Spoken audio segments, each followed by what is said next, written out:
Dear viewers worldwide, welcome to the new episode of the show, What Will Happen with Ambassador Jamil Ahmed Khan. As you know, our show consists of geopolitical situation globally and Pakistan and Southeast Asia regional politics. Today in our show, we'll be discussing a paradigm shift or a small shift. We'll be asking our guests regarding Pakistan, Saudi Arabia, foreign policy. In context with the statement from a foreign minister of Pakistan stating that Pakistan will look for other options if Saudi Arabia do not help to call OIC meeting on the Kashmir issue since about 1 year since India has changed the status and put 9 million Kashmiris in incarceration. With me on the subject, is our expert and analyst, Mr. Jamil Ahmed Khan, former ambassador, and our analyst, Mr. Jamil. Welcome to the show. Thank you for having me. So, Mr. Jamil, as you heard in the introduction, the statement from the Foreign Minister of Pakistan, Mr. Qureshi, does that indicate a paradigm or a tectonic shift in Pakistan's foreign policy looking towards Saudi Arabia for its help, or it's a paradigm of conflicting interests now, or changing the posture of Saudi Arabia's support towards atrocities committed on Kashmiris or even Palestinian? We don't hear Saudi Arabia speaking anymore. Or is that the cause that the statement from the foreign minister is heard very widely as changing the total foreign policy of Pakistan for future? Very correct, Ram. You very aptly mentioned in your intro that there is probably a paradigm shift, but it appears that Pakistan was compelled to have this paradigm shift because, and as you also mentioned in your intro about Saudi Arabia and the way they were dealing with Kashmir matter about the support or hardly any support. So from that angle, that compelled Pakistan, and it appears that because of which the statement is a very strong statement, as a matter of fact. During my career in the service, I've never seen a foreign minister who's the top diplomat of the country would ever use these words that we would move forward with or without Saudi Arabia, right? And I would be compelled, the foreign minister says, I'll be compelled to request the prime minister to call for Islamic country meeting, which means that no reliance on OIC. And there is a background to it. If you would recall, we were invited in a summit by Mahathir in Kuala Lumpur. Pakistan at the last moment had to refuse or had to decline, right? And causing so much of embarrassment to the nation, to the country. And that was all done because of the request of the Saudi Arabia. I think the foreign minister and the prime minister flew in to Riyadh themselves to convince the crown prince Mohammed bin Salman. That's right. To not to anger or anguish on that summit, but I believe he didn't change mind, and Pakistan had to bow down.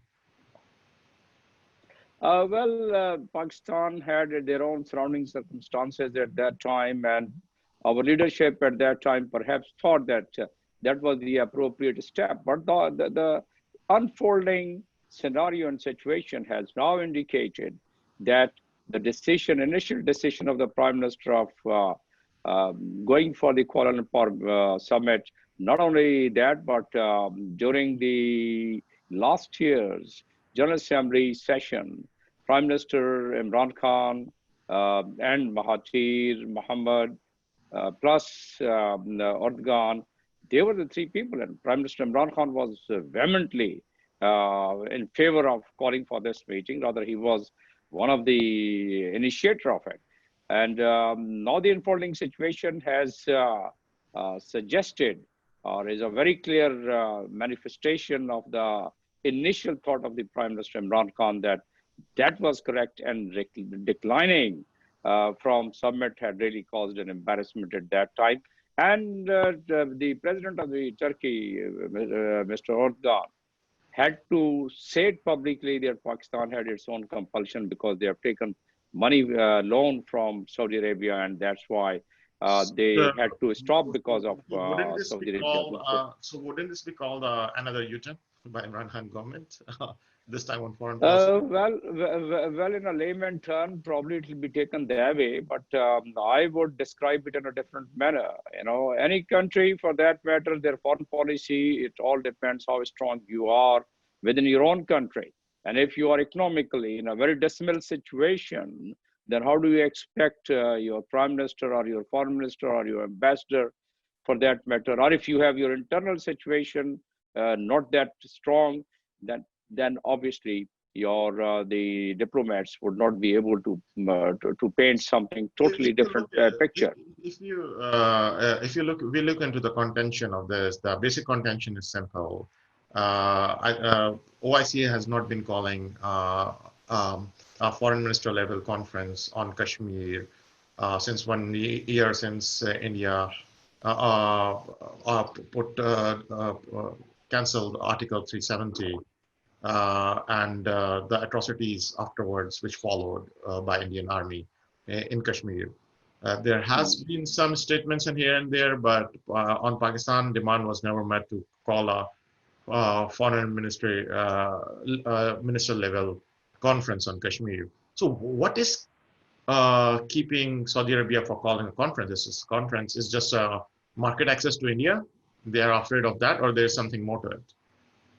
That's one major factor, that they have a very strong bilateral relation with India, not only because of the economic ties, but because of the same alliance, which is United States, India, Saudi Arabia.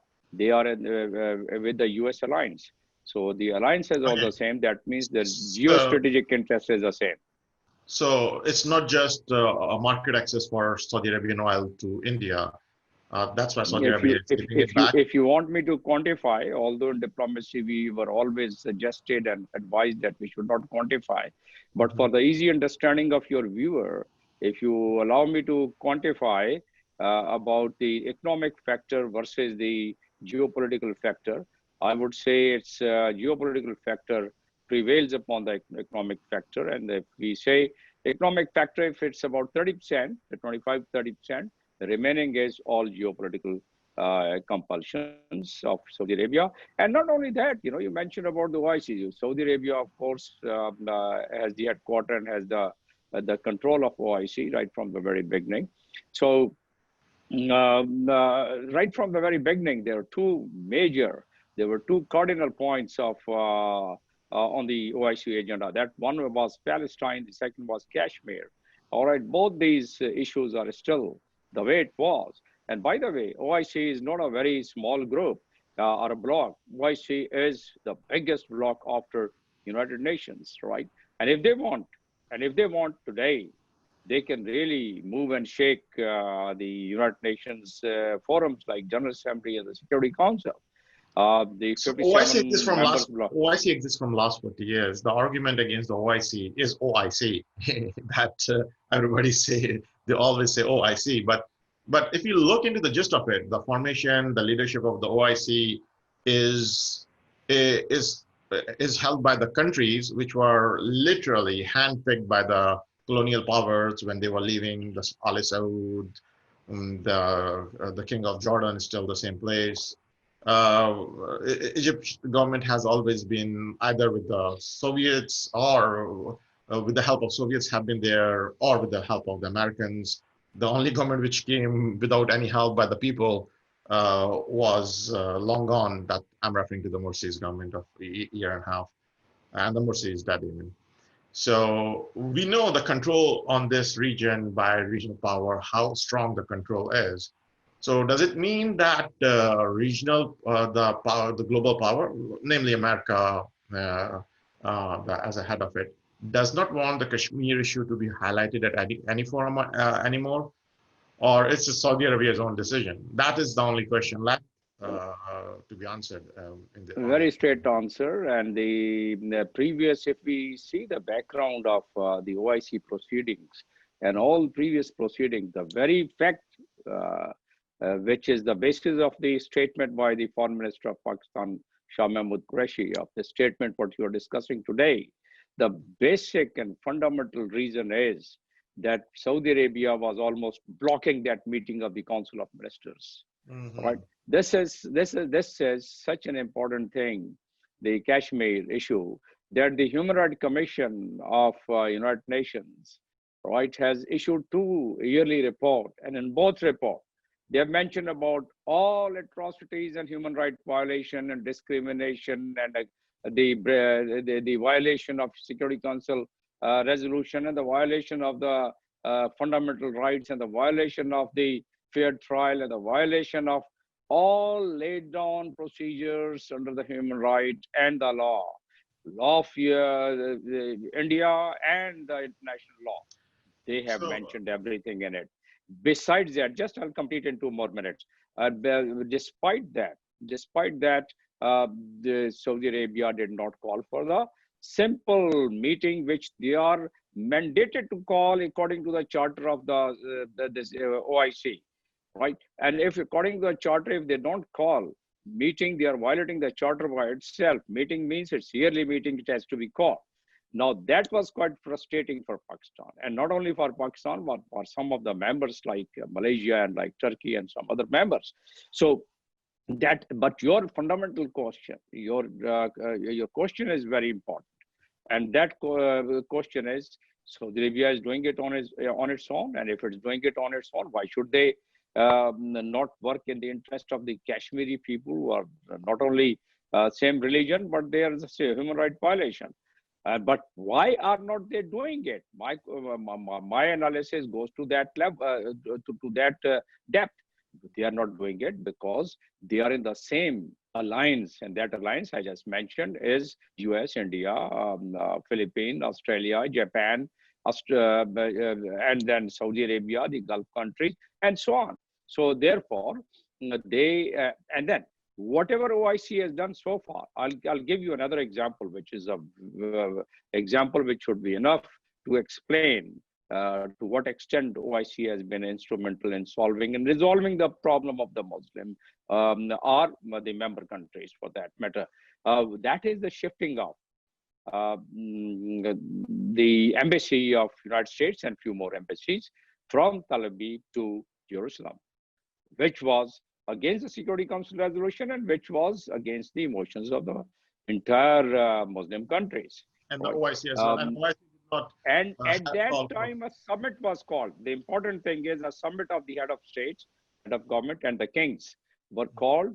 It was a turn of Turkey. In Turkey, Saudi Arabia did not even send not only the king, but not only even the foreign minister was not sent. It was just a secretary level, a 3rd tier leadership which was sent. And Saudi Arabia reportedly, and there are reports available on the net, reportedly they were instrumental in influencing other countries to have a low participation or no participation and don't object to it. Basically, in short, in layman terms, so Saudi Arabia has done not just sold out Kashmir, it has sold out Palestine and any original Muslim Rohingyas or Uyghurs, all the issues Saudi Arabia has sold out on that. Is that a fair statement? Right. Since I don't have any restriction of my explanation of my thoughts and expression of my views, I would not be doing justice if I don't say for your viewer that the previous conduct of the OIC, mainly because of the Saudi Arabia, it is sufficient to draw the conclusion or to draw the inference that it's rather detrimental to the very causes of the and the benefits of the member states, and particularly the 2 major points which is on its agenda right from its inception, and they have not really moved on. The least they could have done is, yeah, go ahead. So basically, so Saudi Arabia, as its head, has basically make OIC ineffective, which was not effective since its inception. And that's why I can see now that the meeting of the member countries would be called by either Imran Khan or it would be called in Turkey. And you'll find this is a tectonic shift, just not in the foreign policy of Pakistan. It's a need of the foreign policy of Pakistan to continue pursuing its interest, which does not align with Saudi Arabia anymore. And no, but there is a cost for it, and that cost is not so. That's quite heavy cost. So one cost is the handouts which we receive, which, in my opinion, are better not to go give it. I give it an example of creatures in the jungle. If you go to any place in the jungle, they say don't feed the wild animals because it will spoil them. So it's the same case for us. Handouts are not good for wild animals. It's not good for any country. So we have been getting the handouts which for the control. The second part of it is like 1 million Pakistanis working in Saudi Arabia, and Saudi Arabia can threaten they will lay them off or from the work, and it can be an overnight situation. Do you think that it can play out overnight? Possibly from the economic standpoint, Saudi Arabia can't do that economically. 2.7 million Pakistanis in Saudi Arabia, and about 1.9 million in UAE, and a large number in other Gulf countries. Say, are just in one night or over a period of 1 month or 2 or 3, they cannot do that. I think they cannot do it. If you look how it's established, they cannot do it even effectively, even in 5 years. If they have a 5 years plan, they will have to come with a 5 years plan for that. Well, if I cite you the example of Yemen, during Gulf War, the president of Yemen had made some statement against Saudi Arabia and did not support Saudi Arabia, and rather went and supported Iraq, Saddam Hussein. So Saudi Arabia immediately deported about 700,000 Yemenis straight to Yemen, right? So they did it over a period of 1 week or so. At that time, it was probably not that integrated issue. Now the human resource transformation and transition would take some time. It's if not 5 years, maybe 6 months to 1 year. But then we can see a large number of people coming back. Then not only that, but your remittance is about $5 billion per year from Saudi Arabia, and about 3.8 or $7 billion from UAE. So that much this nation had to really gear up. And we are now picking up. The July figures are a little positive about the exports and about some economic, even the Moody today has maintained its rating, and in a way it's a positive sign. So I would say that the nation has to gear up to improve its economy. And then we also have our friends. We just returned their $1 billion before its expiry date.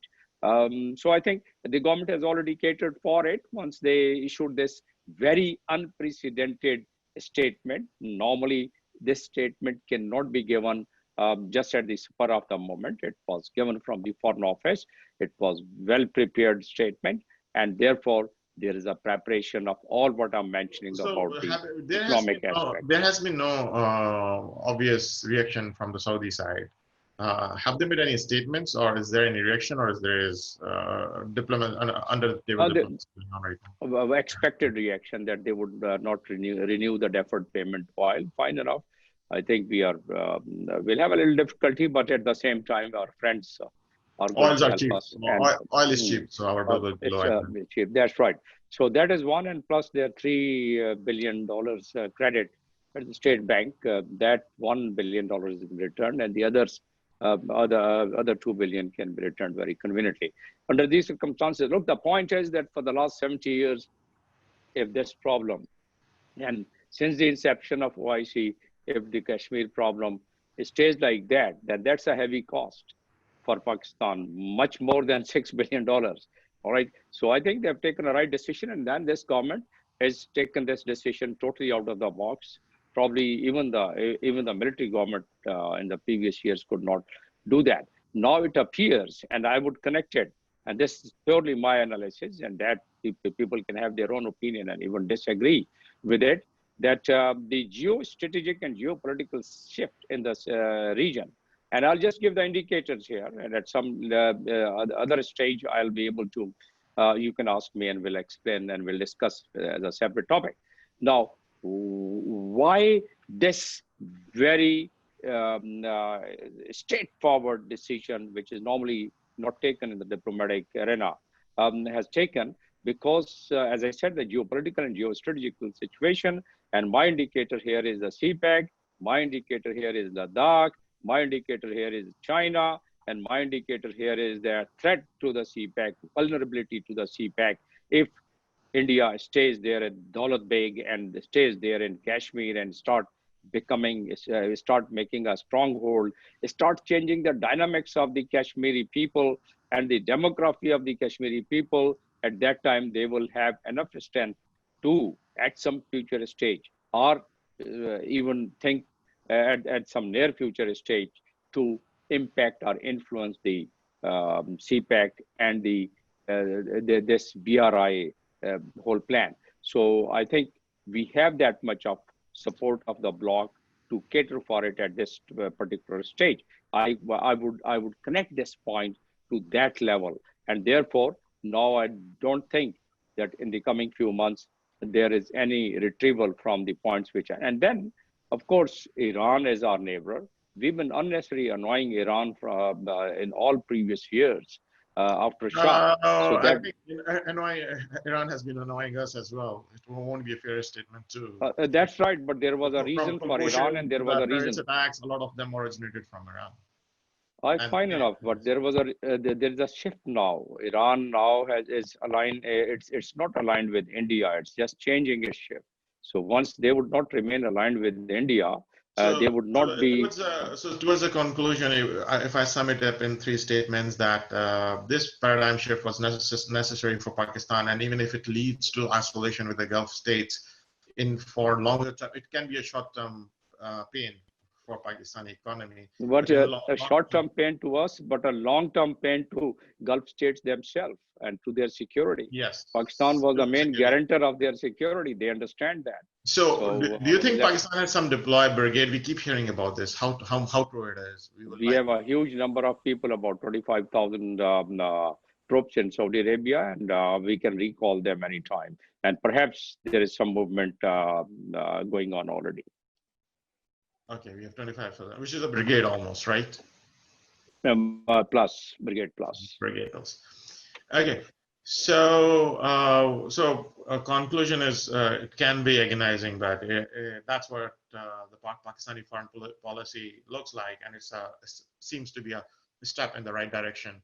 On layman terms, it might be a U-turn from the last year's stance from Imran Khan.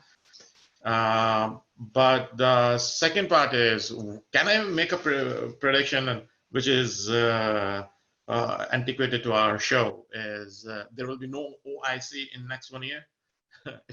It's not effective. In next one year, no. Saudi Arabia spends billions of dollars to keep certain members totally aligned with them, and whatever Saudi Arabia says, they agree with it.